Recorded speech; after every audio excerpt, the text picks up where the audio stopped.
Bonjour à toutes et à tous et on se retrouve sur cette nouvelle vidéo Parkage pour vous parler de la dernière extension de Yu-Gi-Oh! Incroyable Défenseur.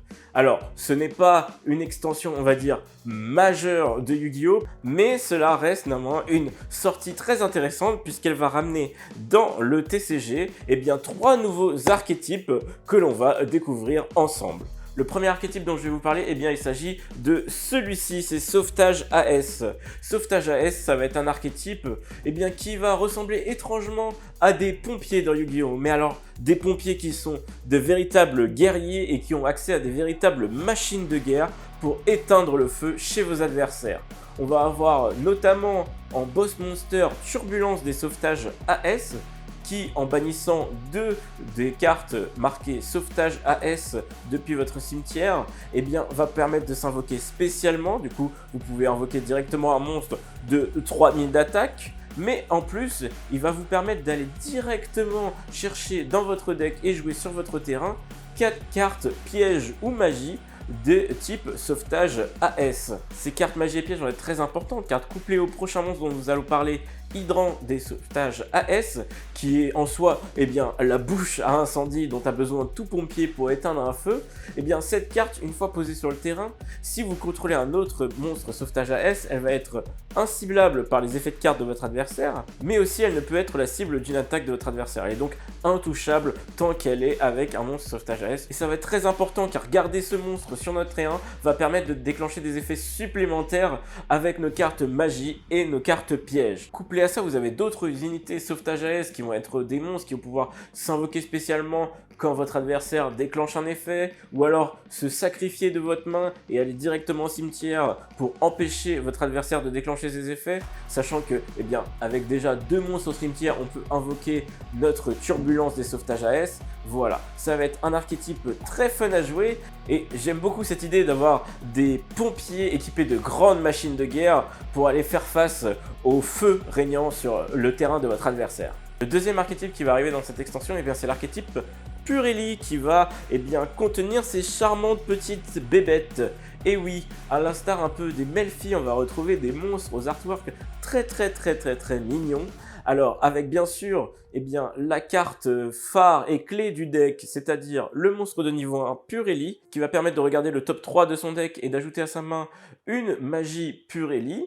Ces magies vont être très importantes parce que cette mignonne petite bête, elle va pas rester mignonne si longtemps puisque les cartes de magie vont lui permettre d'évoluer dans des excises beaucoup plus puissantes. Dans un premier temps, vous n'aurez qu'accès à des excises de niveau 2 Purelli, mais ça ne va pas rester très longtemps puisque vous arriverez très vite aux formes finales de Purelli, c'est-à-dire l'excise de niveau 7 Bonheur Purelli et l'excise de niveau 7 aussi Noir Purelli. Chacune des deux aura des effets très différents comparés à l'autre et ce sera à vous de les utiliser à bon escient en fonction de la situation actuelle. Alors d'un côté on aura Bonheur Purelli qui lui durant votre main phase vous allez pouvoir détacher un matériel pour annuler tous les effets de monstres sur le terrain adverse, sachant que cet effet, votre adversaire ne pourra ni activer de carte magie ou piège, ni activer d'effet de monstre pour y répondre. Ce sera donc le moyen de pouvoir passer son board sans qu'il ne puisse réagir malgré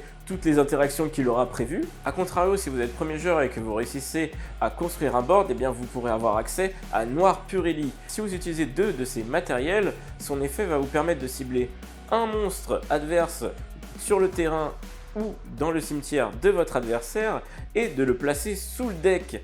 C'est-à-dire que vous n'allez ni activer les effets de monstres quand ils sont détruits ou bannis puisqu'ils sont tout simplement remis en dessous du deck de votre adversaire. Ajoutez à cela que si vous avez la bonne carte magie Purelli sous Noir Purelli, cet effet devient un effet rapide et donc vous pouvez largement l'utiliser durant les phases de votre adversaire. Car je n'en ai pas encore précisé, mais les différentes cartes magie Purelli vont aussi servir de matériel dans les excises Purelli. Vous allez donc pouvoir rapidement avoir pas mal de matériel présent sous vos excises pour profiter pleinement de tous leurs effets. Alors cet archétype Purelli, très mignon certes, mais attention tout de même à y prendre garde. Pour le dernier des archétypes présents dans cette extension, ça va être un archétype inspiré des Miko japonaises, c'est les Mikanko. Pour commencer, vous allez avoir deux monstres clés dans cet archétype.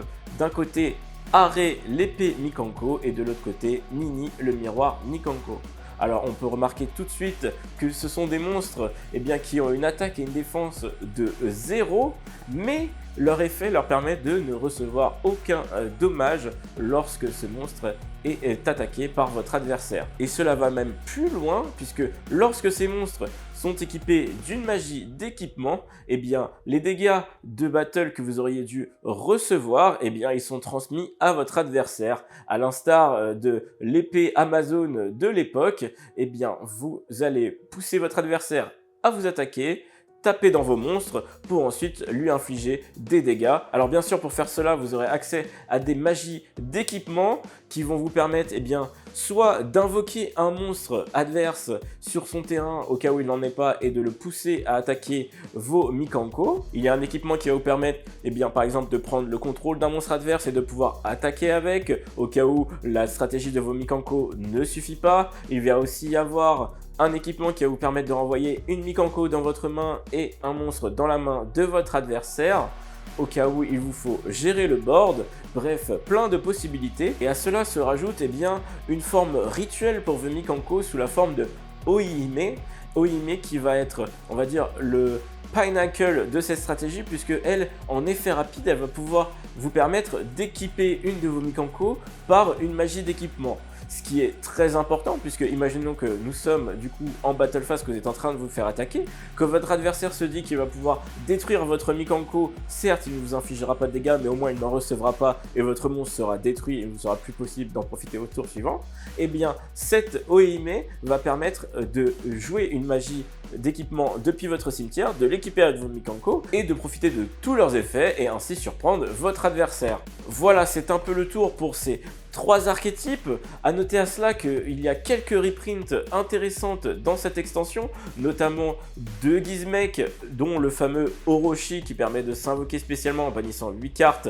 On a notamment aussi beaucoup de reprints pour les Chevaliers Nobles Infernaux avec Roland, Renaud et des magies d'équipement infernaux, puisque ces magies d'équipement vont être aussi utiles pour l'archétype Sauvetage AS qui a des guerriers feu, mais aussi pour l'archétype Mikanko avec Aré qui est un guerrier feu. Ajouté à ça, on a aussi une reprint de la Link 2 utile à tous les decks guerriers. Je parle bien sûr de Isolde qui sera notamment disponible en Collectors Rare.